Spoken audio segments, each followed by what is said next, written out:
Après avoir raté le basculement vers le numérique en 2015, le Sénégal a fixé un nouveau objectif qui est en juin 2020. Une annonce faite par le ministre de la Communication lors de la table ronde avec les acteurs de la chaîne des valeurs audiovisuelles à l'ère numérique.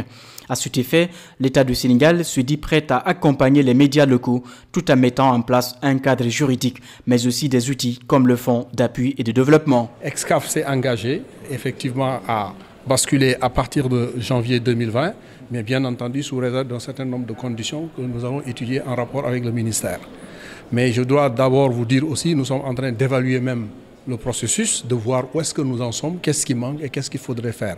Une chose est sûre, nous avons ensemble discuté, nous prenons toutes les dispositions pour mettre en place les textes, finaliser le réseau, permettre aux populations d'accéder aux décodeurs. Il est vrai qu'il y a énormément de choses à faire, il y a eu beaucoup de contraintes, mais au moins on s'est parlé, on s'est compris.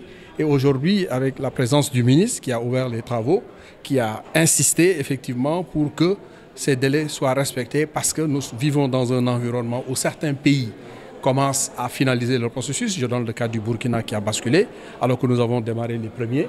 Et donc nous avons effectivement l'ensemble de ces défis où ensemble nous allons adresser toutes ces questions pour réussir le basculement. Sur les 29 sites, seuls 6 sont fonctionnels et l'objectif c'est d'atteindre 80% de la population pour avoir une couverture optimale, selon le directeur de la télédivision du Sénégal. Ce basculement vers le numérique va permettre aux médias sénégalais de réduire leurs coûts. Aujourd'hui, Excaf a déjà réalisé une partie de cet investissement en ce qui concerne notamment la réalisation des sites, comme vous avez pu le constater.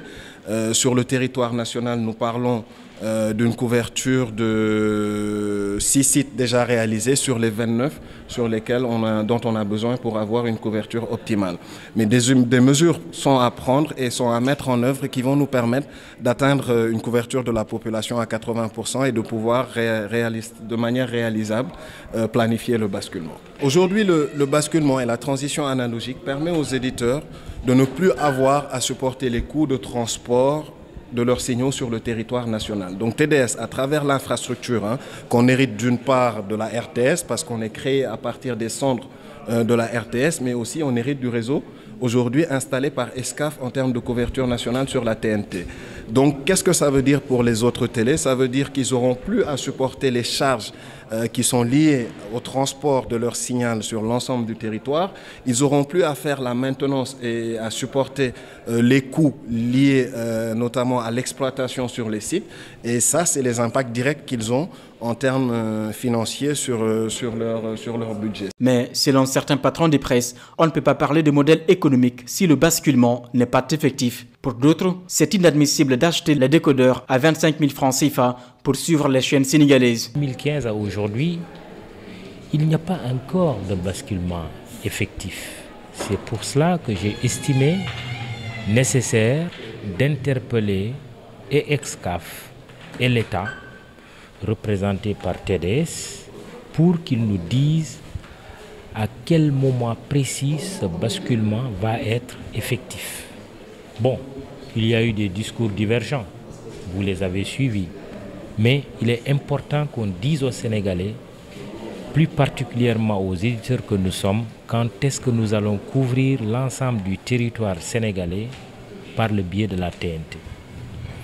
Cela est un point important, parce que si cela n'est pas réglé, il n'y a pas de modèle économique qui tienne, il n'y a pas de chaîne de valeur qui tienne.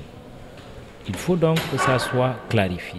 Mais c'est illégal, parce que nous, on n'a jamais vendu notre production à quelqu'un pour pouvoir vendre les contenus de nos chaînes. Quand je parle de nous, je parle en tant que propriétaire de chaîne de télévision. Il a toujours été dit que c'est gratuit. On ne peut pas acheter un décodeur, ni encore moins une carte pour pouvoir regarder nos chaînes donc privées. Voilà ce que je voulais dire, c'était tout simplement ça. Mais si certains parlent de l'aspect économique, d'autres décèlent des problèmes techniques qui peuvent également être un frein. Avant de parler d'économie, il faut parler d'abord de l'arrivée ou de l'infrastructure que nous avons. Et peut-être c'est mon expérience, je parle du fond de mon expérience, mais je crois que beaucoup l'ont vécu. Il y a quelque part un dialogue de sourds, une incompréhension entre Excaf et les points de diffusion. Ou c'est Excaf qui nous impose un matériel exclusif avec lequel nous devons travailler, ou bien il n'y a pas une préparation technique de formation ou de communication entre Excaf et les porteurs de projets de télévision ou les promoteurs de télévision. C'est de mon expérience. Par exemple, aujourd'hui, si Excaf me dit « je n'ai pas le droit de toucher à ton contenu », juridiquement, il va avoir raison. Sur le principe, il va avoir raison. Mais techniquement, je dis non. Par exemple, si moi j'ai un problème technique ou des ajustements que je dois faire au niveau du point de diffusion, je dis à Excaf, demain je veux que vous me faites une rediffusion de l'émission X pendant 10 minutes le temps que j'ai fait un réglage. Excaf me dit non, je n'en ai pas le droit. Donc pendant 10 minutes, je suis off. Et je n'ai pas le droit de priver à mes téléspectateurs ce signal, cette émission que je leur disais qu'ils doivent regarder la rediffusion mardi à 10h. Quelle est l'alternative à mettre sur ce plan? Est-ce que Excaf doit me donner un backup? Est-ce que nous devons fournir de la logistique au niveau de Québec pour qu'au moment où nous devons faire des ajustements, nous avons des alternatives, le temps de finir nos ajustements, de continuer sans que le téléspectateur puisse constater? Parce que parfois les téléspectateurs accusent ou nous accusons à tort ou à raison Excaf d'un mauvais signal, d'une mauvaise qualité, et c'est dû de la connexion de bout en bout. Il est prévu l'élaboration d'une nouvelle loi afin d'aider les éditeurs à se positionner et à récupérer les budgets publicitaires investis par les annonceurs.